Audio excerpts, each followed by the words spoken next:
welcome to my channel. If you're new, and if you're not new, welcome back. So today I'm gonna be talking about things I did to improve my fitness journey.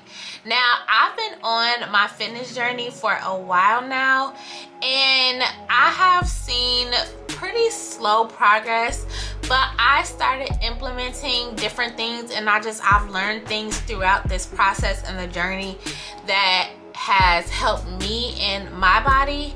And you know, this is just a disclaimer, like, we do all have different genetics and we have different bodies. So you know, I think one thing I learned about my fitness journey is that you have to just try things and see what works. Like, even when it comes to eating, like, I'm not gonna lie, I do love food, I do love to eat, like, it is what it is. But I realized that in order for me to reach my fitness goals and my body goals, I have to be more disciplined when it comes to eating. So for me, it was about finding foods that I actually like to eat that was still healthy. And honestly, that's probably a bonus tip. That's a bonus tip because that's not even a part of the tips that I had planned to share with you guys today.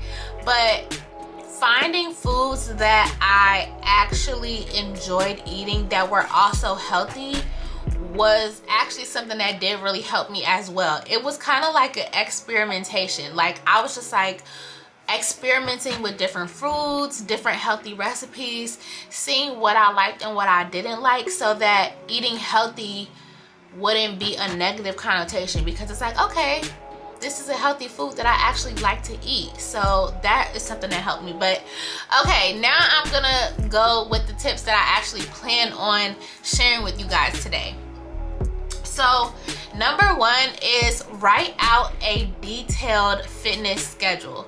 Now, at the beginning of my fitness journey, I would literally just walk in the gym and I was just like, I didn't have a plan, I didn't have anything written down. I was just like, what do I want to work on today? And I'll just be like, well, I really don't like my arms. Like, I want my arms to go down, so I'm just gonna work on arms. And I would just choose arms, and then I'll be like, okay, well, I want to do at least 5 exercises, so I'm just gonna do 5 different machines for my arms, and then I'm just gonna do 3 sets of 10. And that's kind of how I would just go to the gym and just like, okay, I'm gonna do that. And then like, okay, I'm gonna do some cardio. Like, I might do some cardio, I might not. I would just go home after I did my 5 machines. Like, that's how it kind of was. And then one day I was like, I've been going to the gym for a while and I'm just not seeing the results that I want. I'm like, what is going on? Like, I just feel like I should be so far ahead. So I was like, I need to get more serious about the gym. So I literally wrote out a schedule for myself in my notes. I was just like, okay, on Monday, and I thought about it. I'm like, okay, on Monday, Monday is gonna be arm day, because I really prioritize arm day. And then I'm like, okay, since that's upper body, Tuesday is gonna be butt day. So I'm like, okay, Tuesday is gonna be booty day, because you know, I need to let my arms rest. So the next day I'm gonna do something to my lower body. Then I'm like, okay, Wednesday is gonna be back day, because I gotta hit my back. Like, I'm really trying to unbig my back. So I'm like, Wednesday's gonna be back day, upper body. And then I'm like, Thursday can be leg day, Friday can be abs and cardio, and then, you know, Saturday will be cardio. That's even if I work out all those days, right? But I'm just like, okay, now I know that if it's that day, like, that's what I'm just gonna do for the day. And then I literally wrote out the exact exercise I was gonna do. So I wrote out 5 different exercises for each body part each day. And then I wrote out how many sets I was gonna do, how many reps I was gonna do. I normally do 3 sets of 12. And then I would also, when I got to the gym, I wrote out what weight I was at for that week.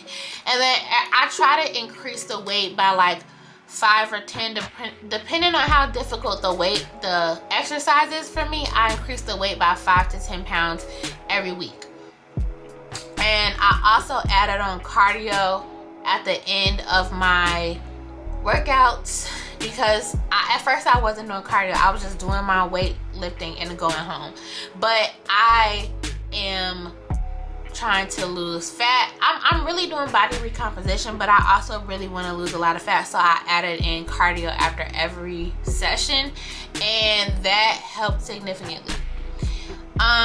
So yes, just getting more specific with my routine really helped me. So the second thing for what really improved my fitness journey was that I identified the specific amount of times that I wanted to go to the gym for the week. So I made like a minimum requirement for myself. So I wrote out like, okay, I need to go to the gym no less than like 3 times a week. Like the goal would be 5. Like if I went to the gym 5 times, great, but no less than 3 times a week. And then I even got even more specific, and I said, okay, now my minimum is gonna be 4 times a week. I need to exercise at least 4 times a week. I need to weight train and weight lift at least 3 times a week. And I need to do cardio at least 3 times a week. And then I added like Pilates or some type of like, you know, group class in there once a week. But I haven't got there yet. But eventually I will be adding on like Pilates once a week. So the reason why I say exercise 4 times a week, but at least weight train and go to the gym 3 times a week, because, you know, sometimes life happens and like you just don't have the time to go to the gym.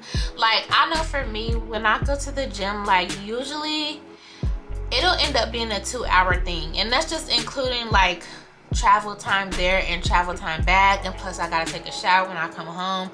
So like going to the gym, it's at least like a 2-hour thing for me. So it's just like, so sometimes I don't have time to go to the gym, so I will just like get on the treadmill at home. So that's why I say, even if I decide for that day that I'm not going to the gym, okay, I at least need to do 30 minutes on the treadmill, and I need to do some type of ab workout or some type of at-home workout after I get off the treadmill, and that will still count as one of my 4 workouts for the week. But once I do that, it's like, okay, you better make sure you go to the gym at least 3 times this week, and then anything on top of that is just extra. So for me, it was about really getting specific on the amount of times that I needed to exercise, the amount of times I need to do cardio, because sometimes like when I'm tired or I'm out of it, like I'm like, okay, I don't have to do cardio this time, but I try for the most part to do cardio after every weight training set. Okay, so my camera died, so if the position's a little bit off, that's why. But intermittent fasting was a game changer for me, because it really helped me to pay attention to what I was eating, and also it helped me to stop eating so late. So I do a fasting window of 8 hours from 12 p.m. to 8 p.m. and after 8 p.m. up until 12 p.m. the next day, I don't eat. So I ideally would like to break my fast and eat at 12, and then eat again at 3, and then eat again at 6, and then if I want to get like a last minute like snack or dessert before 8, then I'll do that. So that's like my ideal schedule, but obviously like it doesn't work out like that every day. Sometimes I don't eat my first meal till like 1 or 2 or 3, to be honest.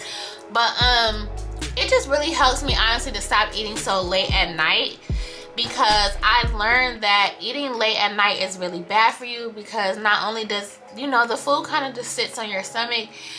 When you go to sleep, your body is digesting your food, and the later you eat, it's like the more work your body has to do when you're asleep. And also it increases and spikes your insulin levels. When every time you eat, your insulin levels spike. So the less that you're spiking your insulin levels, it's like the better your body has to like digest your food. And like it's just like, okay, so I'm not a scientist, so I don't know the exact terms of what happens, but I did watch this video, and it's basically just like the less you spike your insulin levels, the better, and like the more you essentially will lose weight. And I don't know the exact science behind it, like I can't explain the exact science behind it, but like moral of the story is like the earlier you stop eating, the better, because you're not spiking your insulin levels. And I don't know. It's giving your body time to do something. I don't know. I forgot. But intermittent fast, besides that, I see the best results when I intermittent fast because I'm essentially eating less food. Like, if I don't get my meals in between that window, well, then I'm not eating. And it just helps me discipline my body more. So, and I've seen such a difference. So I highly recommend intermittent fasting. Number 4 is green smoothies every morning. This is just something that works for me personally. Like, I noticed that when I drink green smoothies every day or every morning, it cleanses my body out, and I just notice I feel more healthier. I lose weight quicker and easier. So I feel like, you know, me drinking green smoothies every day is like I'm getting in my vitamins, and I'm drinking spinach. Well, I put spinach in my smoothies. So I have spinach, I have some fruit in there, I have almond milk, you know, some chia seeds. So it's helping to cleanse my body. It's like a, you know, a natural cleanser. So for me, green smoothies really do help. Like, and I think of it as like breakfast. I'm like, okay, this will be my first meal of the day. This is my breakfast. And then I'll have lunch, you know, whatever, what have you. So, or like a snack.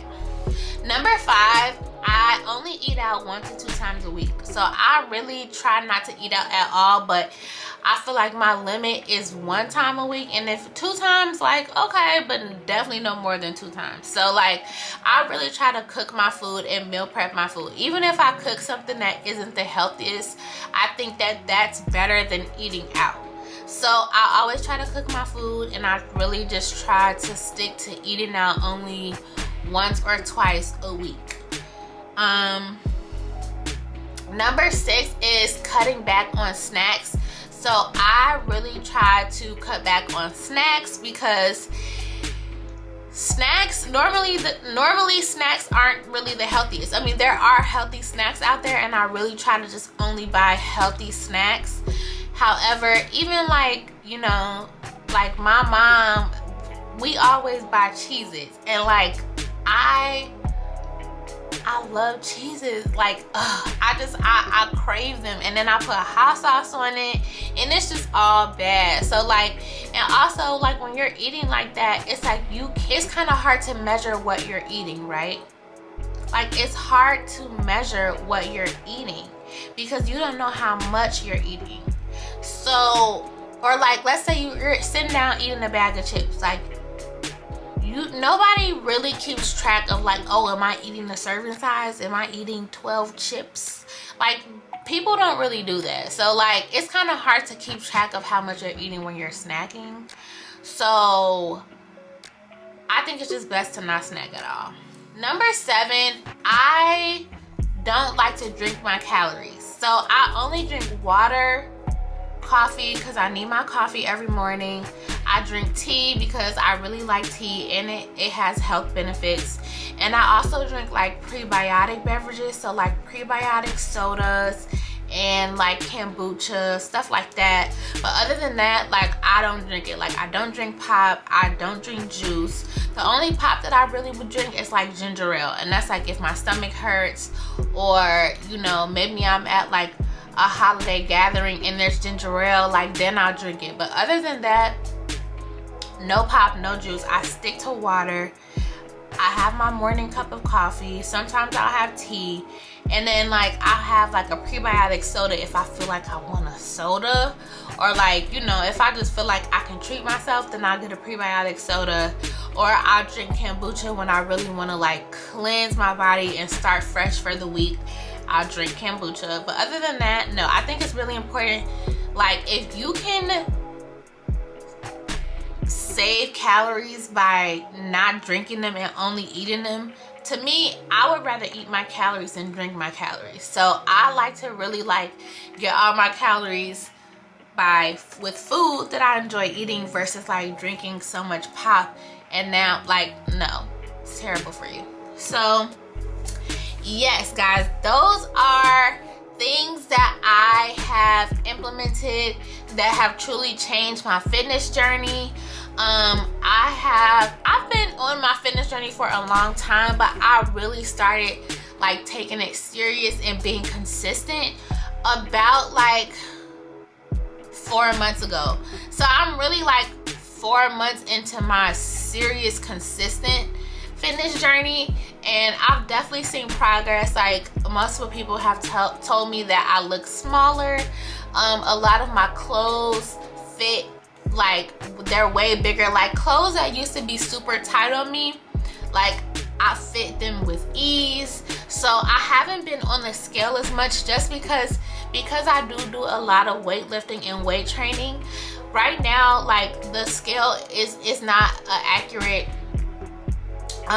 depiction, because it's body recomp. I'm really doing body recomp, so like the number is not really moving, and that can be, well, so the last time that I've been on a scale, like when I was consistently getting on the scale, the number was not moving, it wasn't going down. So I haven't really been getting on there like that, because I'm just like, this is not helping my mental. I know that I'm losing because people are literally telling me, I see it, like I see the difference in my body when I look in the mirror, and then other people tell me, and then my clothes. So I know that what I'm doing is working. So with that being said, guys, thank you so much for watching this video. Make sure that you like, comment, and subscribe, and comment down below and let me know which tip was your favorite tip. Which tip will you be implementing in your fitness journey? And if you have any like suggestions for me in my fitness journey, please put them in the comments down below, and don't hesitate to let me know. Thank you so much for watching.